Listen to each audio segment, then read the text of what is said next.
এখন আমি বেঈমান? এতদিন যে তোমার নিবিড়ের প্রতি আগ্রহ দেখেছি, এতে একবারের জন্য মনে হয়নি তুমি আমাকে ভালোবাসো। তুমি যদি নিবিড়কে নিয়ে ভালো থাকো, তাই তো আমি ডিস্টার্ব করিনি। আর আমিও বা আর কতকাল সিঙ্গেল থাকবো বলো? বিয়েটাই বেটার অপশন। বউটা শুধুই আমার। বিশ্বাস করুন, আমি নিবিড় স্যারকে ভালোবাসি না, আমি শুধু আপনাকে ভালোবাসি। আমি তো আপনাকে নিবিড় স্যার মনে করেছিলাম।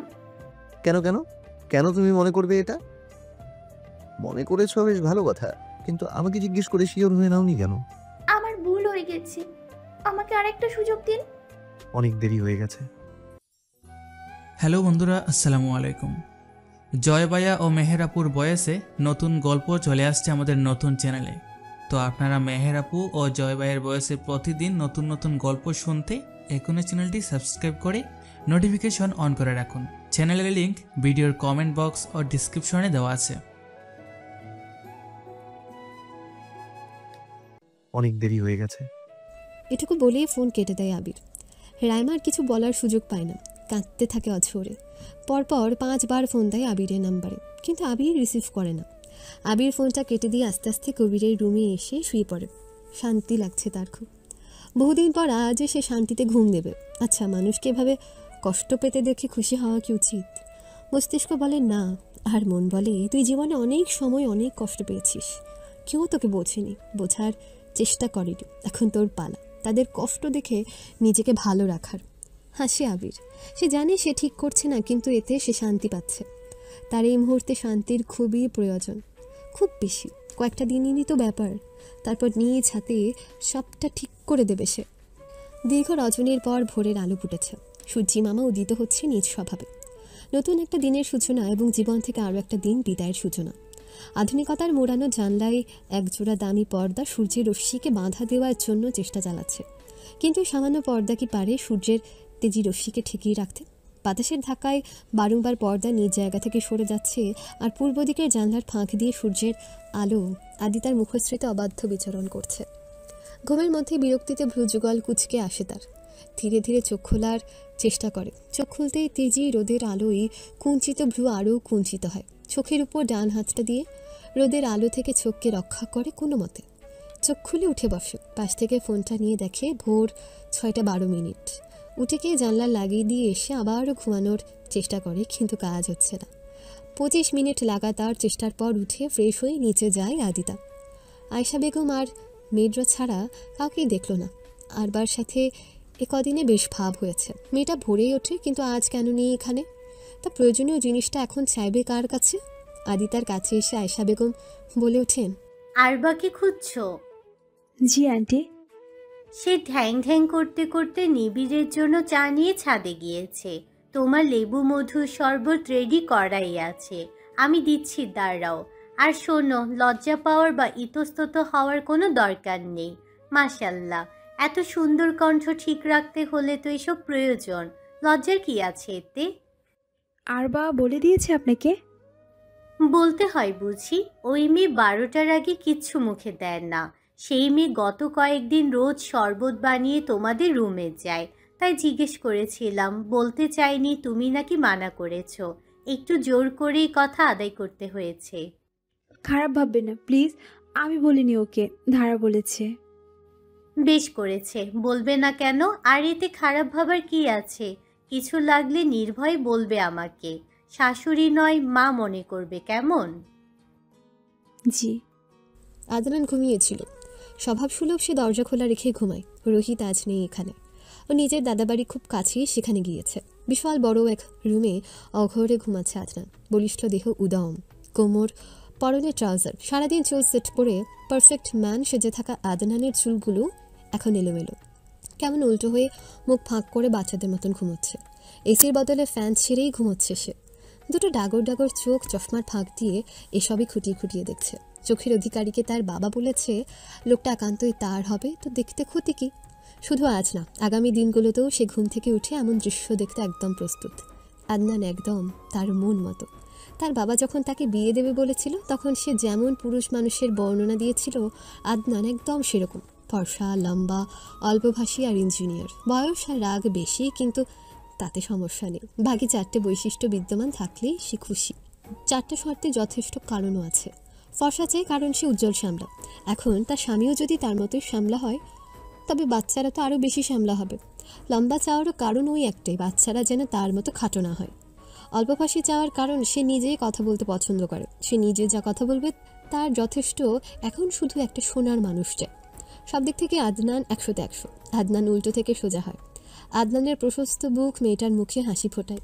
হালকা লোমে আবৃত বুকটা ছুঁয়ে দিতে ইচ্ছে করে খুব। মেয়েটা নিজের ইচ্ছের বিরুদ্ধে যেতে খুব একটা পছন্দ করে না মনকে লাগাম দিতে। তাই আদনানের ঘুমের সুযোগ নিয়ে হাত দিয়ে ছুঁয়ে দেয় আদনানের প্রশস্ত বুকটা। শক্তপোক্ত দেহতে হাত ছোঁয়াতে পেরে খুশিতে লাফিয়ে ওঠে চিত্ত। হাসি হয় প্রশস্ত। ওষ্ঠ ঠেলে বেরিয়ে আসে ভোগদাত, যা তার হাসিকে করে আরও মনোমুগ্ধকর। আদনানের ঘুম অতটা গভীর ছিল না। বুকে শীতল স্পর্শ পেতে ঘুমটা পুরোপুরি ছুটে যায়। চোখ মেলে তাকিয়ে কারো মনোমুগ্ধকর হাসির দৃশ্য তার মনটাকেও রাঙিয়ে দেয়। পরক্ষণে মেয়েটাকে দেখে রাগও লাগে ভীষণ। মেয়েটার হাতের কবজি ধরে উঠে বসে। রাগী দৃষ্টিতে তাকায় মেয়েটার দিকে। মেয়েটা এখনও হাসছে। আদনান হাতটা ছেড়ে দিয়ে উঠে দাঁড়িয়ে আলনা থেকে নিয়ে একটা টি শার্ট পরে নেয়। তার মাথার চুলগুলো ব্যাক ব্রাশ করতে করতে বলে, কারো অনুমতি ছাড়া আর ঢোকা বেয়াদবি আরবা, তার উপর আবার গায়ে হাত দিয়েছো। আমার বাবা, দাদা, চাচার বাড়ি, যখন খুশি যেখানে খুশি যাব। এটা কোনো বেয়াদবি না, এটা অধিকার। এখন কি তাহলে আমাকে বাড়ি থেকে বেরিয়ে রাস্তায় গিয়ে ঘুমোতে বলছো? ও মা, তা কেন? প্রাইভেসির জন্য। আপনার রুমে ঢুকলে কি সমস্যা? আপনার তো আর বউ নেই যে রুমে ঢুকতে পারবো না। তাহলে আমার শরীরে হাত দিলে কোন সাহসে? এটা তোমার বাবা, দাদা, চাচার সম্পত্তি না। ওটা তো আমার সম্পত্তি। বলেই আরবা শব্দ করে হাসতে থাকে। অসভ্যের মতো কথা বলবে না একদম। কবে থেকে তোমার সম্পত্তি হলাম? আচ্ছা, আপনি লুঙ্গি পরেননি কেন? লুঙ্গি পরে ঘুমালে এবং সেটা হাঁটু পর্যন্ত উঠে থাকলে আপনার গায়ের লোমগুলোও দেখতে পারতাম। ভাগ্য ভালো অন্য কিছু দেখতে চাওনি। আদনানের কথা শুনে আরবা আবারও শব্দ করে হেসে ওঠে। তারপর কোনো মতে হাসি থামিয়ে বলে, চলুন আম বাগানে যাই। 7টা বাজতে চললো। এখনই গাছে এনে ঝাড়ু দেওয়া শেষে গাছে পানি দেওয়া শুরু করবে, দেখবেন। চলুন। আদনানকে কিছু বলার সুযোগ না দিয়ে হাত ধরে টানতে থাকে আরবা। আদনান কিছু না বলে আরবার সাথে যেতে থাকে। আমবাগানে একদিনও তার যাওয়া হয়নি একবারও। এখন না হয় গিয়ে একটু দেখে আসুক, ক্ষতি কি? আদিতা শরবত নিয়ে ছাদের দিকে যাচ্ছিল। আরবা টেনে টেনে তার ভাইকে নামাচ্ছে, এটা দেখে তার চোখ কপালে। আদনানের হাত ধরেছে মেয়ে, আর আদনান কিছু বলছে না। এত স্বল্প পরিচিত হওয়া সত্ত্বেও সুন্দর মতো লক্ষ্মী ছেলের মতন আরবার পিছু পিছু যাচ্ছে। এটাও সম্ভব? আদিতার কয়েক বছর আগের কথা মনে পড়ে যায়। ক্লাস 10-এ থাকতে আদিতা, রাইমা আর ধারা আদিতাদের বাসায় রাখা ম্যাথ টিউটরের কাছে একসাথে পড়তো। 6 মাসের মাথায় যখন ধারার সাথে বেশ ভালোই পরিচিত হয়েছিল আদনান, তখন একদিন আরশোলা দেখে ধারা ভয় পেয়ে আদনানের হাত ধরাতেই আদনান ধারাকে চড় মেরেছিল। অবশ্যই জোরে না, কিন্তু বেয়াদব বলে থাপা দিয়ে চড় মারাতে ধারা পাক্কা আধা ঘন্টা কেঁদেছিল। আর সেই আদনানের হাত ধরিয়ে আরবা এক প্রকাশ্যে নাচতে নাচতে কোথাও একটা নিয়ে যাচ্ছে। এটা তো অষ্টম আশ্চর্যের থেকে কোনো অংশেই কম না। নিজেকে কোনো মতে সামলে আদিতা ছাদে যায়। গিয়ে দেখে এক কোনায় নিবিড় দাঁড়িয়ে বিড়ি টানছে। আদিতা সেখানে যায়, গিয়ে নিবিড়কে বলে, জি, আপনি বিড়ি খান? বিড়ি কারা খায় জানেন? বকাটে ছেলেরা। চিন্তামগ্ন নিবিড় আদিতার কণ্ঠ শুনে বাস ফিরে তাকায়। সকাল সকাল আদিতার মুখশ্রীতে অন্যরকম উজ্জ্বলতা নিবিড়কে ঘায়েল করে। চিন্তাগুলো পাশে সরে গিয়ে ব্যস্ত হয়ে পড়ে প্রেয়সীর রূপ দেখতে। আদিতার প্রশ্নের উত্তরে বলে, আদনান ভাইও তো খায়। সে সিগারেট খায়, ওটা দামি, ওটা বড় লোকরা খায়। নিবিড় আদিতার কথা শুনে হেসে দেয়। তারপর বলে, আমিও সিগারেট খাই, বিড়ি না। কই, ভাইয়ারটা তো দেখতে অন্যরকম। আম একটি ফলের নাম, কিন্তু সব প্রকারের আম কি দেখতে একরকম? তা অবশ্য ঠিক। আচ্ছা শুনুন, বলো। আপনাদের এলাকার লোকের কথা শুনলেই মনে হয় ঝগড়া করছে। কথা শেষে এত বড় বড় টান। তবুও আমি ময়মনসিং আর বরিশালের মেয়ে হওয়ায় আপনি আমাকে ঝগড়াটে বলেছিলেন। আসল ঝগড়াটে তো আপনারা। ভাবতেই অবাক লাগে, আমার মেয়েও ভবিষ্যতে এই ঝগড়াটে ভাষায় এলাকার হবে। মেয়ে? তোমার বুঝি মেয়ে পছন্দ? খুব। আমার একটা মেয়েই চাই। আপনাদের কোনো সমস্যা আছে নাকি? কি সমস্যা থাকবে? অনেকে প্রথম ছেলে না হলে বেজার হয়, তাই জিজ্ঞাসা করলাম। আল্লাহ যা দিবে তাতেই খুশি। আপনি খুশি হলেও বা কি আর না হলেও বা কি, আবির স্যার মেয়ে হলে খুশি হলে আনাপ। আমি তো আমাদের মেয়ের নাম ঠিক করে রেখেছি আদরি। নামটা সুন্দর না? অবশ্য অনেক আগে আমার নামের সাথে মিলিয়ে ঠিক করে রেখেছি। এখন ভাগ্যক্রমে আবির স্যারের সাথেও মিলে গেল। আবিরের মেজাজ বিগড়ে যায় আবার। আদিতার দিকে তাকিয়ে বলে, ওই চিন্তা মাথা থেকে ছেড়ে ফেলো। তোমার মেয়ের নাম আদরি কোনোদিনও হবে না। কি হবে সেটা আজ সন্ধ্যায় জানাচ্ছে। আমি আবার তা কখন বললাম? কোকিল পাখি তো কালো কাকের মতো দেখতে। আমি তোমার সুন্দর কণ্ঠের জন্য তোমায় কোকিল বলেছি। গানের কথা মনে পড়তে আদিতার মস্তিষ্কে একটা প্রশ্ন হানা দিল। সাথে সাথে তা জিজ্ঞেস করেও ফেলল, কালকে আমি যখন গান গাইছিলাম তখন আপনি কাঁদছিলেন কেন? বলবো একদিন, আজ না বলে। আরবার আদনানের হাত ধরে বাগানে ঘুরে বেড়ানোটা একজন দূর থেকে দেখে ফুঁসছে। আরবা আদনানের হাত ধরে টানতে টানতে বাগানে চলে গেল। বিকেল বাগান ঝাড়ু দেওয়ার পর ময়লাগুলো তোলা হচ্ছে সবে, একটু পর পানি দেওয়া শুরু হবে। আরবা বলে উঠল, আপনি জানেন এখানে সবচেয়ে বয়স্ক গাছটার এক পাশে বাবা ও তার ভাইদের নাম এবং অন্য পাশে আমার ও আমার ভাই বোনদের নাম লেখা। দেখবেন আপনি? না। আরে লজ্জা কিসের, চলুন দেখাচ্ছি। আমি লজ্জা পাচ্ছি না, আমার কোনো ইচ্ছে নেই দেখার। আমি জানি আপনি লজ্জা পাচ্ছেন, চলুন। আরবা আবার আদনানের হাত ধরে টানতে টানতে গাছটার কাছে নিয়ে যায়। এই দেখুন, কবির ভাইয়াকে দিয়ে লিখিয়েছি আমি এটা। এই নামটা কাটা কেন? এটাও আমিই কাটিয়েছি নিবিড় ভাইয়াকে দিয়ে। কেন কাটিয়েছ? কে উনি?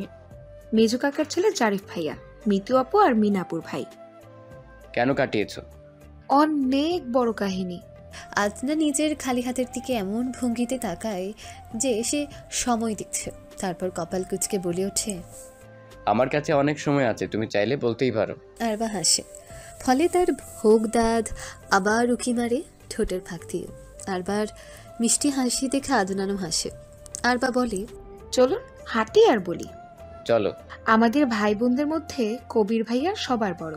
তার 5 মাসের ছোট মেজু কাকার ছেলে জারিফ ভাইয়া, আর 8 মাসের ছোট সেজু কাকার মেয়ে জেসমিন আপু। বড় 3 কাকা পিঠাপিঠি, তাই তাদের ছেলে মেয়েগুলোও পিঠাপিঠি। আমার বাবা বয়সে কাকাদের অনেকটা ছোট এবং তাই আমি আমার অন্য সব ভাই বোনদের থেকে ছোট।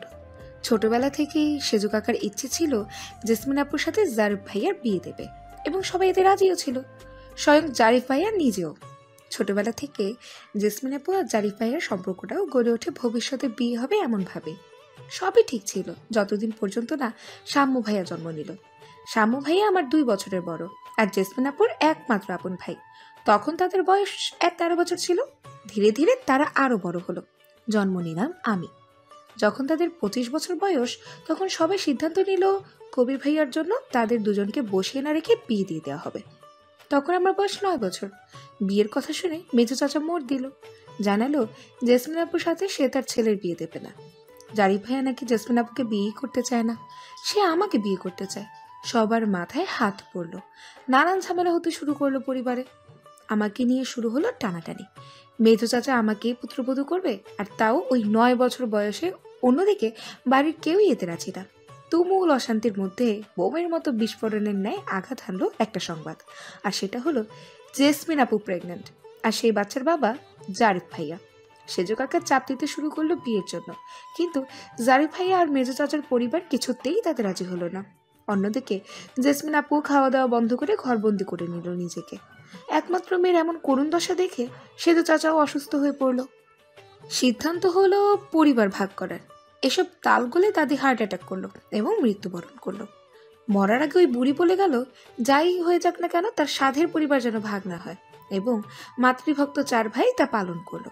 মেজো চাচার সাথে পরিবারের কেউই তেমন কথা বলে না এখন। তারপর কি হলো? সেজো চাচা ধীরে ধীরে আরো অসুস্থ হতে থাকলো। ভাইয়ের এমন দশা দেখে বড় চাচা ঠিক করলো জেসমিন আপুকে নিজের পুত্রবধূ বানাবেন, কবির ভাইয়ের সাথে বিয়ে দেবে। কবির ভাইও দ্বিমত করলো না, কিন্তু জেসমিন আপু জানালো সে কোনো কাজিনকে বিয়ে করতে চায় না। এবারে বউ হলে তাকে জারিফ ভাইয়ের মুখ দেখতে হবে, সেটা সে একদমই চায় না। যদিও বড় কাকারা এখানে থাকেন না, তবু সে বিয়ে করবে না। সেজো চাচাও রাজি হলেন। তারপর বড় কাকা তার এক বন্ধুর ছেলের সাথে জেসমিন আপুর বিয়ে ঠিক করলো, আর দুলা ভাইও তার পরিবার সবটা জেনে বিয়েটা দিতে রাজি হয়ে গেছে। এখন তাদের 3টা পুচকু। বিয়ের আগে হয়েছিল একটা, বিয়ের পর 2টা। এরপর কি এরপর? 2 বছর ঠিকঠাকই গেল, কিন্তু তারপর মেজো চাচা উতলা হয়ে পড়লো আমার সাথে জারিফ ভাইয়ের বিয়ে দেবার জন্য। আগের মতোই কেউই রাজি ছিল না। সবার সামনে জারিফ ভাইও বোঝালো সেও এই বিয়ে করতে চায় না। কিন্তু 3 দিন পার রাতের বেলায় জারিফ ভাইয়া আমার রুমে ঢুকে। আরবা থেমে গেল। আদনানও হাঁটা থামিয়ে দিল, তাকালো আরবার দিকে। মেয়েটা যে ওই দিনের কথা মনে করে ভয় পাচ্ছে সেটা আদনানও বুঝতে পারল। প্রাপ্তবয়স্ক আদনানের বুঝতেও কষ্ট হলো না সেদিন রাতে কি হয়েছিল আরবার সাথে। আদনান বোঝে না কি করবে এখন আরবাকে। তা কোনো মতে নিজের মাথাটা নুয়ে আরবার সমান হওয়ার চেষ্টা করে বলে, কি হয়েছে? ভয় লাগছে? ভয় পেও না। আরবা কেঁদে দেয়। তারপর বলে, নিবিড় ভাইয়া সময় মতো না আসলে ও আমাকে অনেক ব্যথা দিত। জেসিন আপু বলেছে সে নাকি তাকেও ব্যথা দিয়েছিল। আমি খুব ভয় পেয়েছিলাম ওদিন, এখনো মনে পড়লে ভয় লাগে। আর নিবিড় ভাইয়া আমার কান্না থামছিল না দেখে রাতের বেলায় আমাকে এখানে নিয়ে এসে জারিফ ভাইয়ার নামটা কেটে দেয়। আদনান স্বস্তির নিঃশ্বাস ছাড়ে।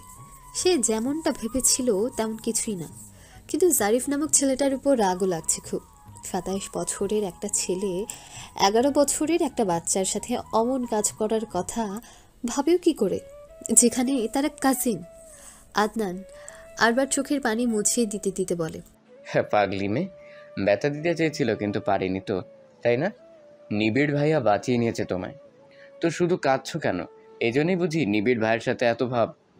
ওই কুত্তাটা ছাড়া সবার সাথেই আমার খুব ভাব। আদনান আরবার মুখে গালি শুনে হাসে। তারপর বলে, এতক্ষণ ভাইয়া ভাইয়া করছিলে আর এখন গালি দিচ্ছ?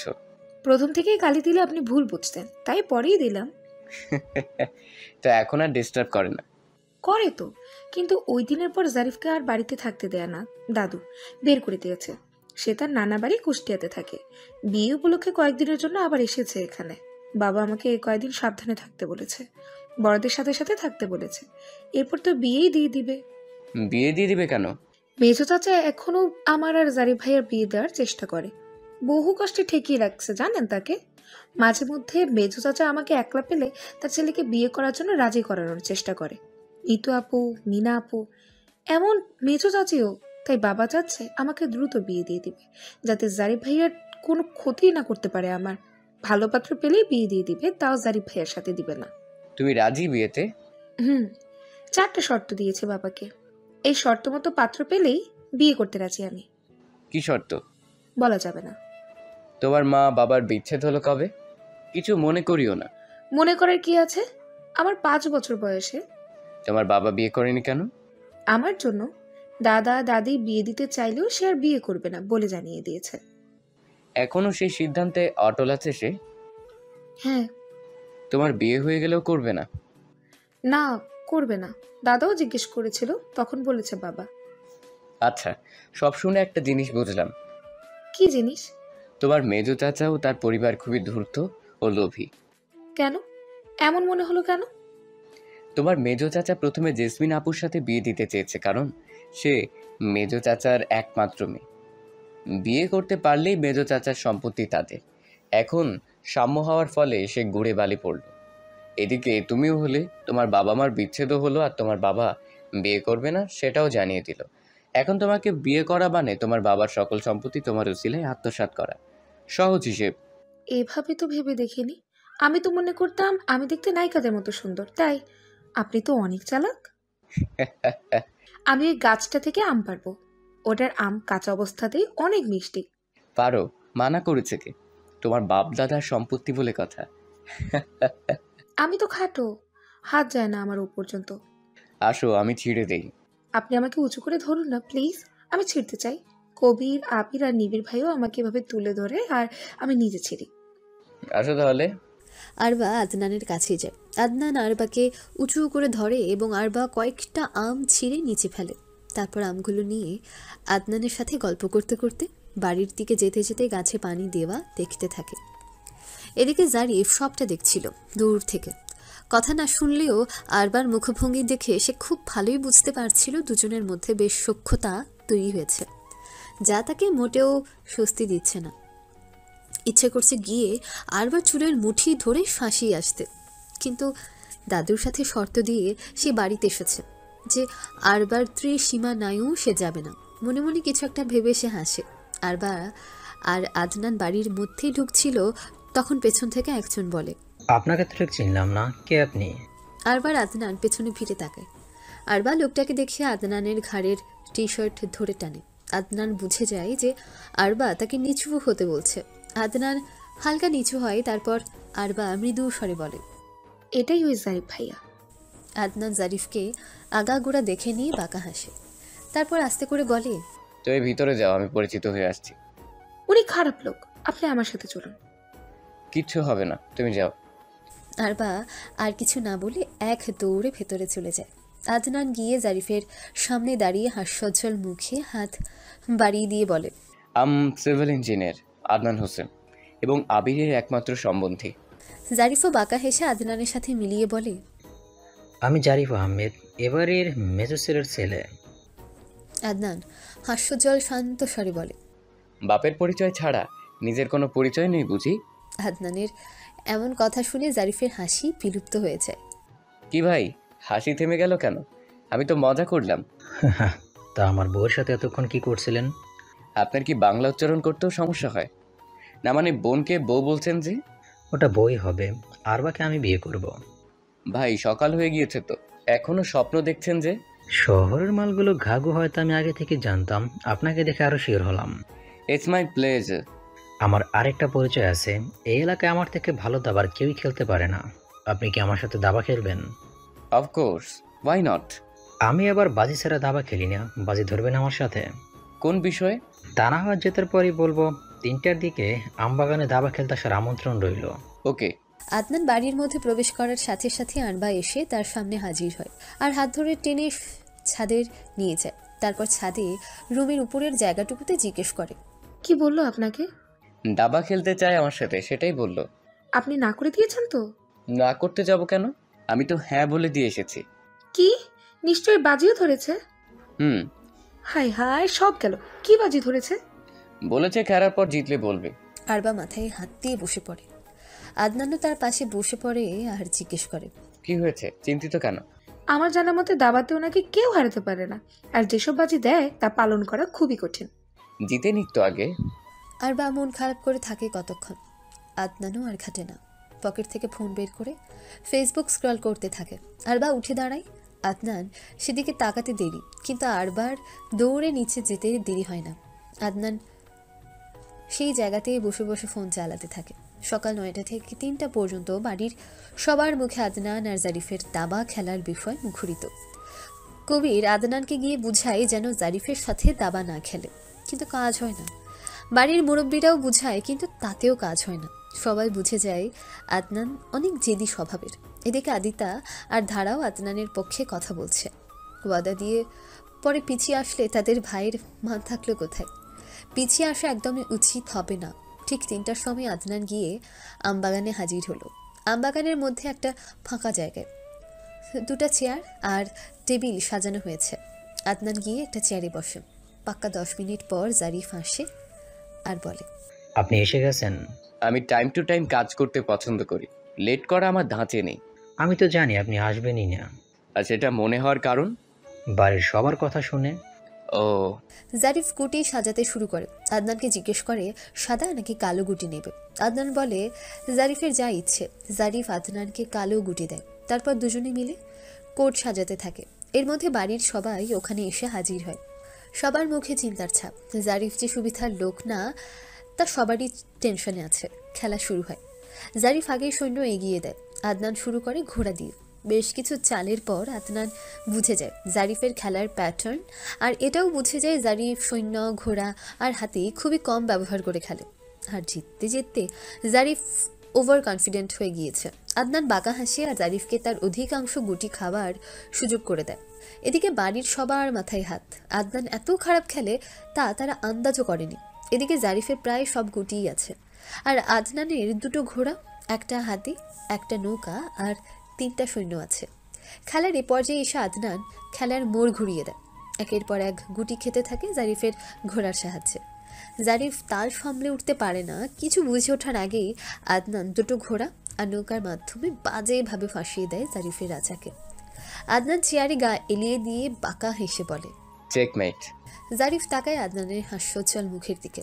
চেয়ার থেকে উঠে দাঁড়িয়ে বলে, আমি আবারও খেলতে চাই তোমার সাথে। আদনানও উঠে দাঁড়ায় আর বলে, খেলায় হেরে ম্যানারলেস হয়ে পড়লেন নাকি? আমাকে তুমি তুমি করে বলার পারমিশন আমি আপনাকে দেইনি, আর না দেব। অ্যান্ড ওয়ান মোর থিং, আমি লুজারদের সাথে খেলি না। বলেই আদনান হাঁটা শুরু করে। পিছন ফিরে আদিতাকে কাছে ডাকে। আদিতা দৌড়ে আদনানের কাছে যায়। আদনান সযত্নে বোনের হাতটা ধরে বিশাল বাগান বাড়ি দিয়ে বাইরে চলে যায়। এদিকে মেজো কাকার পরিবার বাদে বাড়ির সকলের মুখে চওড়া হাসি। আরবা তো পারে না, নিচেই দেয়। সবাই বাড়ির মধ্যে চলে যায়। পরে থাকে জারিফ, আর তার সামনে তার হাড়ের নিদর্শন স্বরূপ দাবার কোটটা। ক্রোধের বশে টেবিলটি উঠিয়ে আছড়ে ফেলে দেয় সে।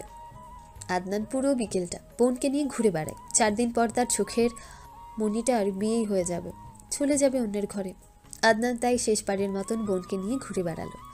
সন্ধ্যার পর বাড়ির সবার জন্য কোনো আইসক্রিম নিয়ে হাজির হলো তারা দুজনে। 2 বক্স কোন আইসক্রিম নিয়ে এসেছে তারা। বাড়ির সকলে খুশি হয়। আদনান বসে বসে ড্রয়িং রুমে ফোন চালাচ্ছে, আর তার আশেপাশে সকলে আইসক্রিম খাচ্ছে। সে খাচ্ছে না। বাড়ির মুরব্বি থেকে শুরু করে সকলের জন্য আইসক্রিম আনা হয়েছে।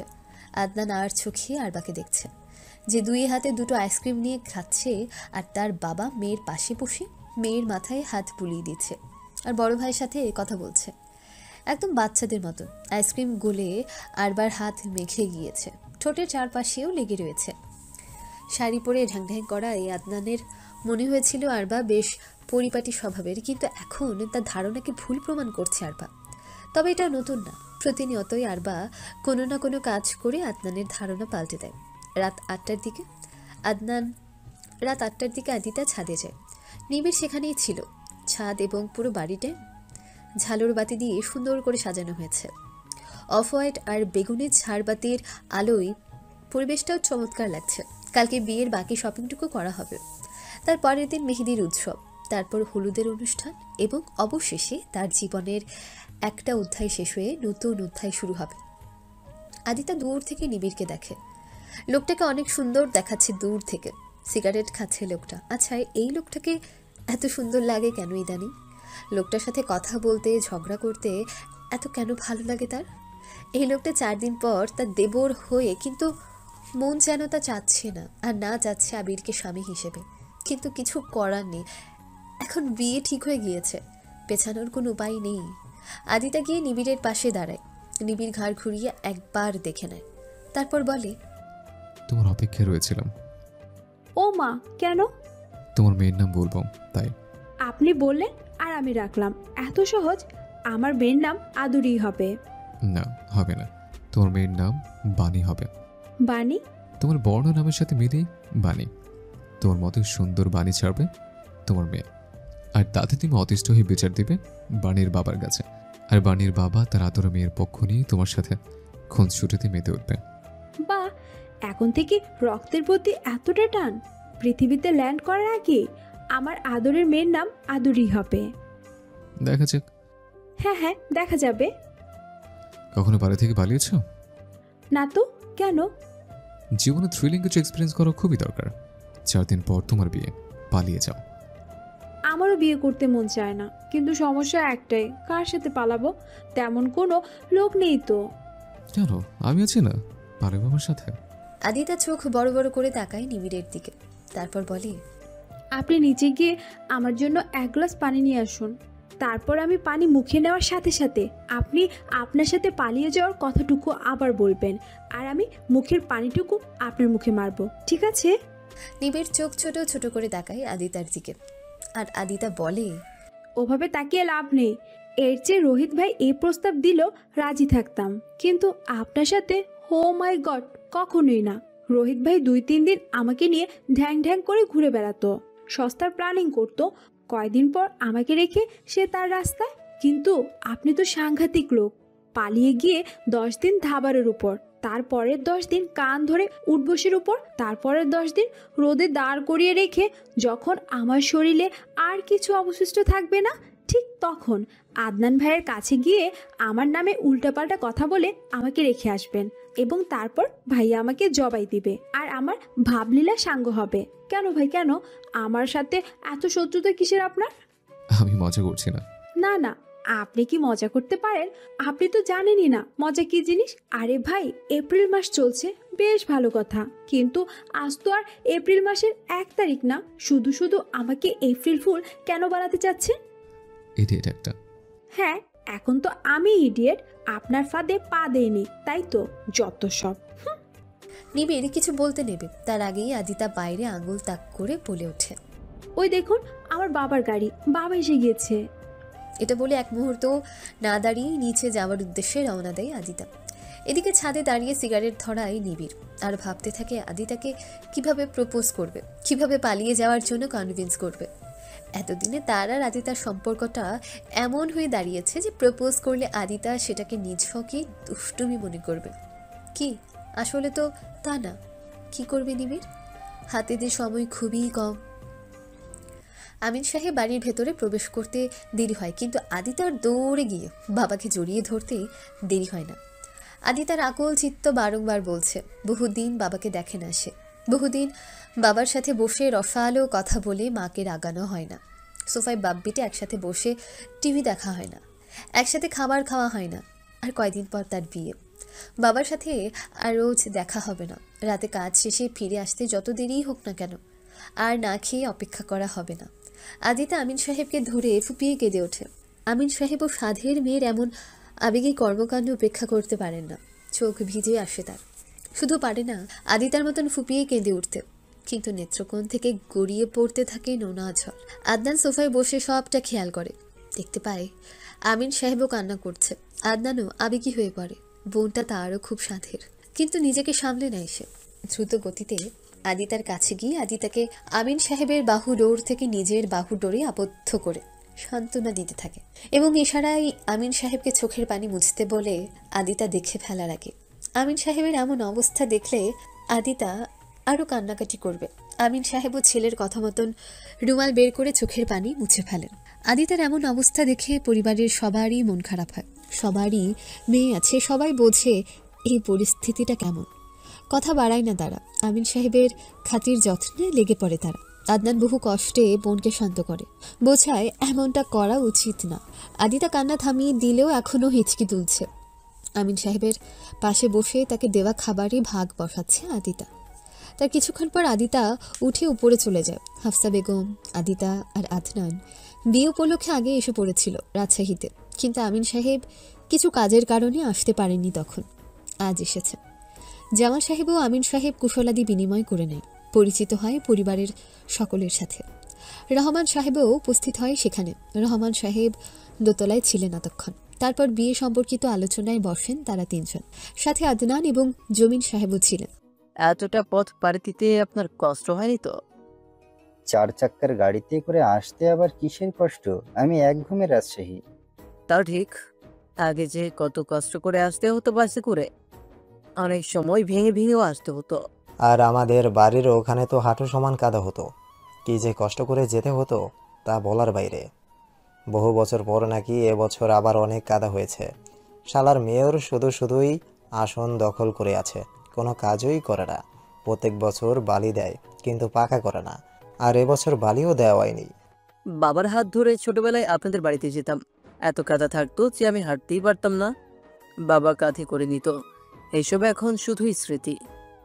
তা তো বটেই, কি মধুর ছিল দিনগুলো। যাকগে বাদ দিন, আসল কথায় আসি। হ্যাঁ বলুন, কতজন লোক আসবে আপনাদের ওদিক থেকে? আসলে আমি আগেও বলেছি, আবার বলছি, অনুষ্ঠানটা ঢাকাতে করলেই ভালো হতো, কিন্তু আপনাদের জোরাজুরিতে পরাজিত হয়ে রাজি হতে হলো। ছেলের বাড়িতে বসে বিয়ে হবে সেটা দৃষ্টিকটু। তাছাড়াও আমাদের বাপের বাড়ি আর শ্বশুর বাড়ি ময়মনসিংহ ও বরিশালে, এত দূর থেকে লোকেরা আসতে দ্বিমত করছে। এ নিয়ে বিশাল ঝামেলা গিয়েছে আমাদের পরিবারে। কথা কাটাকাটি, ঝগড়া বিবাদ করে 35 জনের মতো রাজি হয়েছে আসতে। কিন্তু যেহেতু এখনই আপনারা তুলে নেবেন, আর আদিতা আমার একমাত্র মেয়ে, তাই আমি আরো লোকের আশা করেছিলাম বিয়েতে উপস্থিত থাকবে। দেখুন, আমার বাবা আর রহমান সাহেবের বাবার শেষ ইচ্ছে এটা।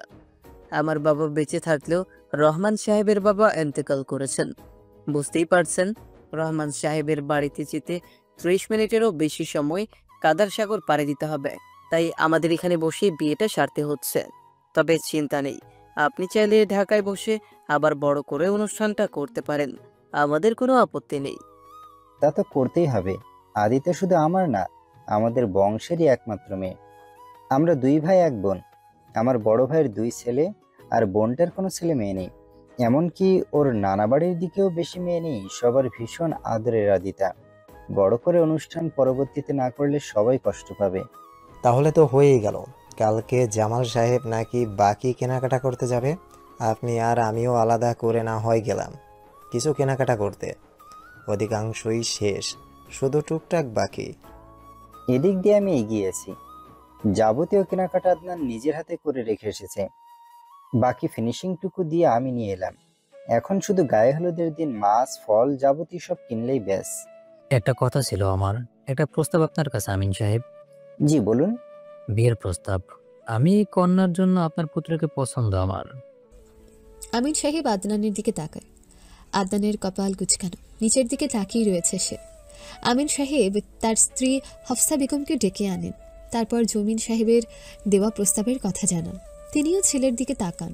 না, মুখ দেখে তেমন কিছু বোঝা যাচ্ছে না, আর না এই ছেলের মুখ দেখে কোনো দিন কিছু বুঝেছেন তিনি। তারপর মেয়ে সম্পর্কে আরও জানতে আমিন সাহেব প্রশ্ন করেন, মেয়ের নাম কি? আরবা ইসলাম। জমিন সাহেব ডাকেন আরবাকে। আরবা নাচতে নাচতে সামনে আসে। আরবাকে জমিন সাহেব চা বানিয়ে আনতে বলে সবার জন্য। আরবা বাবার কথা মতো লাফাতে লাফাতে চা বানাতে যায়। আরবাকে দেখে আমিন সাহেব বলে, মেয়ে তো অনেক ছোট ভাই সাহেব। এত ছোট মেয়ের বিয়ে দিতে চাচ্ছেন কেন? আর মেয়েকে শাড়ি পরিয়েছেন কেন? ও শাড়ি পরেই থাকে ক্লাস 7 থেকে, আর বিয়ে দেওয়ার কারণ হলো কিছু পারিবারিক সমস্যা। জমিন সাহেব সবটা খুলে বলে। তারপর, চাইলে আমি জারিফের সাথে বিয়েটা দিতে পারতাম, কিন্তু ক্যারেক্টারের সমস্যা। ক্যারেক্টারলেস কারো হাতে মেয়েকে তুলে দিয়ে কি করে বলুন? এই বছর অনেক সামনে রেখেছি ওকে, কিন্তু আর কতদিন রাখবো বলুন? বড় হচ্ছে তো মেয়ে, উঠতি বয়সটা সমস্যার বয়স। যদি ভুলভাল কোনো কিছু করে ফেলে, তাই বিয়ে দিয়ে দিতে চাচ্ছি। ব্যাস এটুকুই, আর কিছু না। আদনান তুই বল, তোর জীবন তোরই সিদ্ধান্ত। সবই ঠিক আছে বাবা, কিন্তু ও তো অনেক ছোট, বয়সটা ম্যাচ হচ্ছে না। জমিন সাহেব বোঝায় তাদের বয়স নিয়ে কোনো সমস্যা নেই। সেও তার পরিবারের সবাই রাজি। সবার সাথেই সে কথা বলেছে এই বিষয়ে মেজ ভাইয়ের পরিবার ছাড়া। এমনকি তার মেয়েও রাজি। আমিন সাহেব ও হাফসা বেগমও রাজি হয়েছে। আদনান নিম রাজি। এর মধ্যে আরবা চা নিয়ে আসে, সবাইকে চা পরিবেশন করে। সবাই চা খেয়ে খুব প্রশংসাও করে। আদিতা পেছন ফিরে কাউকে দেখতে না পেয়ে আবার হাঁটা শুরু করে।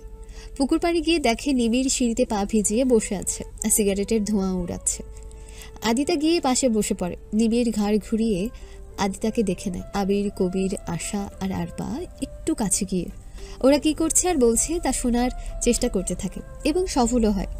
আদিতার হাতে একটা ব্যাগ, ওটার দিকে তাকিয়ে নিবিড় বলে, কি আমার প্রস্তাবে রাজি? পালিয়ে যাবে আমার সাথে? বলার ইচ্ছে হয়নি এখনো আমার। আমি আসলাম আপনি কি করছেন তা দেখতে। ঘুম আসছিল না, তাই। রাগ না করলে একটা কথা বলি। বলো। মানে আমি শুধু ভাবতাম বড় হওয়ার পরও একমাত্র আমার ভাই, কিন্তু আপনি তো আমার থেকেও হতভাগা, এখনো বড় ভাইয়ের মার খান। বলে আদিতা শব্দ করে হাসতে থাকে। কাটা ঘায়ে নুনের ছেড়ে দিতে এসেছো? সে সারাদিন আমাকে বিরক্ত করে, তাকে বিরক্ত করার সুযোগ পেয়ে ছেড়ে দেয় কি করে বলুন? বিরক্ত আমি করি? প্রথম দেখা হওয়ার দিন থেকে আজ পর্যন্ত একটা দিনের এক্সাম্পল দাও যেদিন তুমি কিছু করার আগে আমি তোমাকে বিরক্ত করেছি। দেখা হওয়ার আগ থেকেই বিরক্ত করছো আমায়, আমার জীবনটাকে উলটপালট করে দিচ্ছ, আর এখন এসে বলছো আমি তোমায় বিরক্ত করি। ইডিয়েট। আমি বিরক্ত করি না মোটেই, আপনি শুধু শুধু রাগ দেখান। ঘরে জমে, এখানে তোমার কোনো কাজ নেই। বলে নিবিড় সিগারেটে টান দেয়। আদিতা নিবিড়ের ঠোঁট থেকে সিগারেটটা নিয়ে সিঁড়িতে পিষে নিভিয়ে ফেলে। নিবিড় সেদিকেই তাকিয়ে আছে। আদিতা আবার বলে ওঠে, চোখ দুটো আপনার লাল হয়ে আছে, নিশ্চয়ই মাথা ব্যথা করছে। সিগারেট খাচ্ছেন কেন মাথা ব্যথা নিয়ে? তুমি কিভাবে জানলে আমার মাথা ব্যথা করছে? আদিতা নিজের ব্যাগটা হাতাতে হাতাতে বলে, যাদের শর্ট টেম্পারের রোগ আছে তাদের মাথা ব্যথার রোগটাও থাকে। আদনান ভাইয়ারও আছে। এই নিন, এই ওষুধটা ধরুন, এটা দ্রুতই মাথা ঠান্ডা করে। আদনান ভাইয়া খায় এটা। ঘরে চলুন, খাবার খান, ওষুধ খান, তারপর ঘুমান। আমি জানি না আপনাদের মধ্যে কি হয়েছে, কিন্তু তাই বলে বড় ভাইয়ের বিয়ে রেখে ঢাকা চলে যাওয়ার সিদ্ধান্ত একদমই বাজে সিদ্ধান্ত। এত দরদ থাকলে খাবার নিয়ে আসতে। আদিতা ওষুধটা নিবিড়ের বুক পকেটে রাখতে রাখতে বলে, আমি এবারে কখনো কেউ হইনি। খাবারের পাতিলে হাত দেওয়া ঠিক মনে হচ্ছে না, তাই ভাত আনতে পারিনি। আর আপনি বাচ্চা না যে ভাতের প্লেট নিয়ে এসে সেধে সুধে খাওয়াতে হবে।